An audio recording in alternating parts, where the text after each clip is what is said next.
शुक्रिया। अल्हम्दुलिल्लाह आज असफर फाउंडेशन के अपने वार्डन्स भी हैं और हमारी कोशिश ये रही है कि वार्डन हम तालिब इल्म को मौलाना को रखें ताकि हमारे बच्चों की एक बेहतरीन तौर पे तरबियत भी हो सके। और आपने लेकिन ये बात भी नोट की होगी कि एक एज भी होती है इंसान की। बुजुर्ग भी लोग रखे जाते हैं वार्डन के तौर पे कि बेहतर तरबियत करेंगे, लेकिन जिस एज के हमारे बच्चे हैं ऐसी एज में एक दोस्त की भी ज़रूरत होती है। इसी चीज़ को और आज के टाइम पे अगर हम वर्ल्ड में एजुकेशन के सिस्टम को देखें तो एक पीयर लर्निंग सपोर्ट बहुत ज़्यादा ज़रूरी है। Everybody is focusing on peer support rather than going a very old age person. हर बंदा चाहता है कि वो अपने हम साथी के साथ बातचीत करे, काउंसलिंग सेशंस अटेंड करें, because they are very open to them, अच्छे से रिप्रेजेंटेशन हो जाता है। तो इसी बात को रखते हुए हमारे पास अलीगढ़ में भी एक वार्डन है और मुजफ्फरनगर के भी अल्हम्दुलिल्लाह एक वार्डन है। बहुत बहुत शुक्रिया, आपने उन पहलू पे रोशनी डाली जो असफर फाउंडेशन हमने कर पा रहा है। हमने जब सन 2018 में इस चीज़ का आइडिएशन किया, असगर साहब ने, जो मेरे मामा भी लगते हैं, मैं मामा ही कहता हूँ, मामा ने जब इस बात का आइडिएशन किया तो हुआ ये कि हम सिर्फ 5 पे ही फोकस करेंगे, 5 से ज़्यादा नहीं बढ़ पाएंगे। वजह ये थी, पहली चीज़ क्वालिटी, दूसरा हमारी कैपेसिटी, तीसरा और इतना ज़्यादा एनजीओ क्या होती है, चीज़ें क्या होती हैं, वो सब कुछ नहीं हुआ। अल्हम्दुलिल्लाह मैं इस बात पे उस वक्त को भी याद करना चाहूँगा कि मेरे एक भाई मोहम्मद जमा जैदी जो असर फाउंडेशन में थे, तो जब ये आइडिएशन हुआ चीज़ों का तो ज़रूरी है याद करना। मैं पढ़ने चला गया क्योंकि मुझे इस चीज़ में इंटरेस्ट आने लगा कि मैं क्या करूँगा, कैसे करूँगा। अपनी अब जो खेती खड़ी करनी है, अब बहुत ज़्यादा लोग आ रहे हैं, अपने समाज के लिए कुछ करना है, तो मैं अल्हम्दुलिल्लाह अजीम प्रेमजी यूनिवर्सिटी से, जो इंडिया की सबसे टॉप यूनिवर्सिटी है सोशल सेक्टर में, वहाँ से मैंने मास्टर्स किया है। तो लेकिन इसी बीच में हमने अपने भाई को भी खोया है, तो कहीं ना कहीं हम डगमगा गए, चीज़ें बैठ गई, नहीं कर पाए किस तरीके से काम करना है हालात को। लेकिन आप लोगों का बहुत शुक्रिया, आपने सपोर्ट किया इस कड़ी वक्त में भी, और फिर से वही जज्बा और वही उम्मीद के साथ हमें हौसला दिखाया कि नहीं, आप ये काम कर सकते हैं।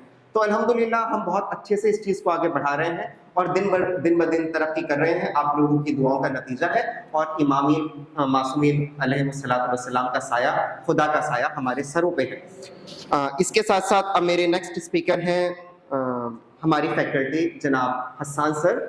I request you please come here and say a few words about the students, their education, how we are doing and how our students are doing. Yes, please. माफ़ी चाहूँगा, मैं थोड़ा लेट भी हो गया था क्योंकि मेरी तबीयत ठीक नहीं है आज।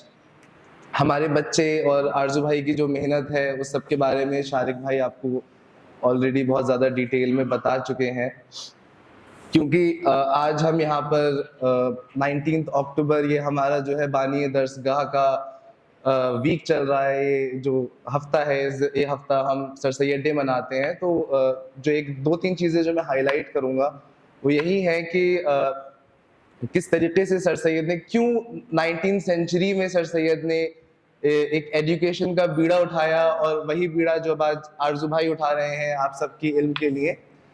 तो वही चीज़ है कि 19वीं सेंचुरी में, 19वीं शताब्दी में एक ऐसे हालात पैदा हो गए थे कि इल्म की कमी थी हर जगह, न सिर्फ मुसलमानों में पर पूरी हिंदुस्तानी सोसाइटी में इल्म नहीं था। लोग जो है वो ऐशो आराम की ज़िंदगी गुजार रहे थे, इल्म से दूर थे।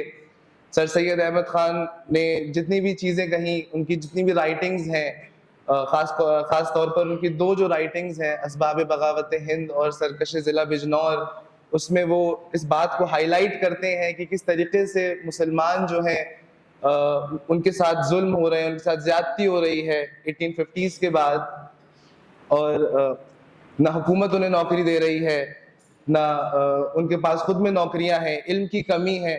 1859 में सर सैयद अहमद ख़ान मुरादाबाद में एक स्पीच देते हैं और बहुत ही गिड़गिड़ाते हुए कहते हैं कि जितनी भी एजुकेशन आज हिंदुस्तान में दी जा रही है उसमें सिर्फ 3% ऐसे हैं जो मुसलमान हैं। सिर्फ 3% मुसलमान का तबका जो है वो एजुकेशन ले रहा है उस जमाने में। उस जमाने से आज तक तो वो चीज़ बढ़ गई है, लेकिन आज भी मुसलमानों में इल्म की बहुत ज़्यादा कमी है। आप किसी भी मुसलमान इलाके में चले जाइए तो ज़्यादातर बच्चे जो हैं वो सड़कों पर घूम रहे हैं, या फिर खेल रहे हैं, कूद रहे हैं, या फिर कुछ दिनों के बाद उनके वालिदैन जो है उन्हें किसी काम पर लगा दे रहे हैं। एक जो चीज़ की कमी है वो थी इल्म की कमी। और मुझे ये लगता है कि आरजू भाई ने जो ये मिशन शुरू किया है अपना असफर फाउंडेशन के साथ, वो ये एक वही मिशन है जो सर सैयद अहमद खान ने 19th सेंचुरी में शुरू किया था, कि जिस तरीके से मुसलमानों में, उनका मिशन सिर्फ मुसलमानों के लिए महदूद नहीं था, उनका मिशन सबके लिए था, कि किस तरीके से पूरे समाज में, पूरे माशरे में एजुकेशन फैलाई जाए। और आजकल हमारे आरजू भाई का भी यही मिशन है कि किस तरीके से हम जो है अपने माशरे में एजुकेशन, इल्म की जो रोशनी है उसे सबको नुमाया करें।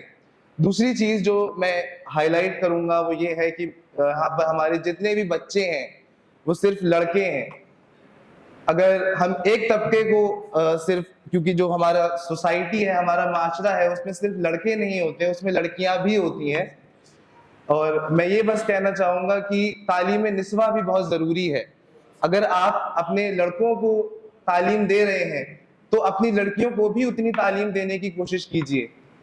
ऐसा नहीं है कि सिर्फ लड़कों की तालीम से काम चल जाएगा, लड़कों की तालीम से काम नहीं चलेगा। आज के माशरे में आपको अपनी लड़कियों को भी उस काबिल बनाना पड़ेगा कि वो अपने खुद पैरों पर खड़ी हो सके। अगर बहुत ज्यादा ना कमा सके तो कम से कम थोड़ा बहुत तो कमा सके। तालीम हासिल करना आज के तारीख में लड़कियों के लिए बहुत जरूरी हो गया है।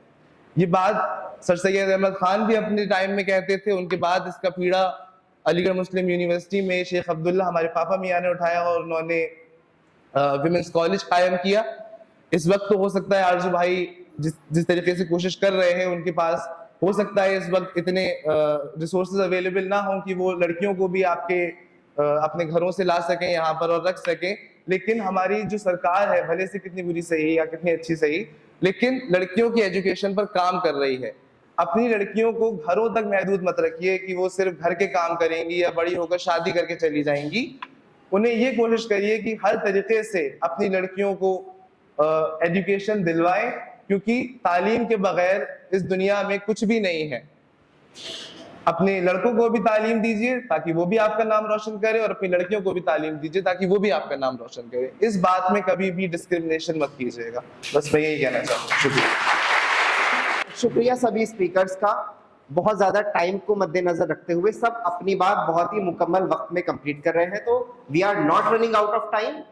तो लेकिन अच्छी चीज़ यह है कि जितना वक्त दिया जा रहा है सभी अपनी बात को उसी वक्त में मुकम्मल कर रहे हैं। एक बहुत खूबसूरत सा शेर है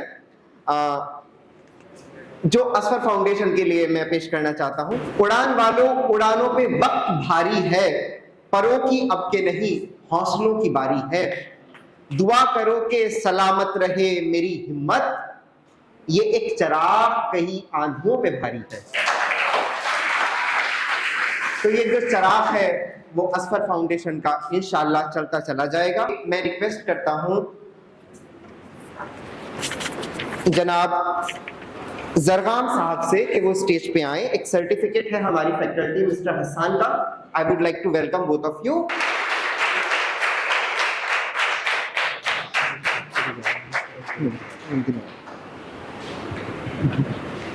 थैंक यू सो मच।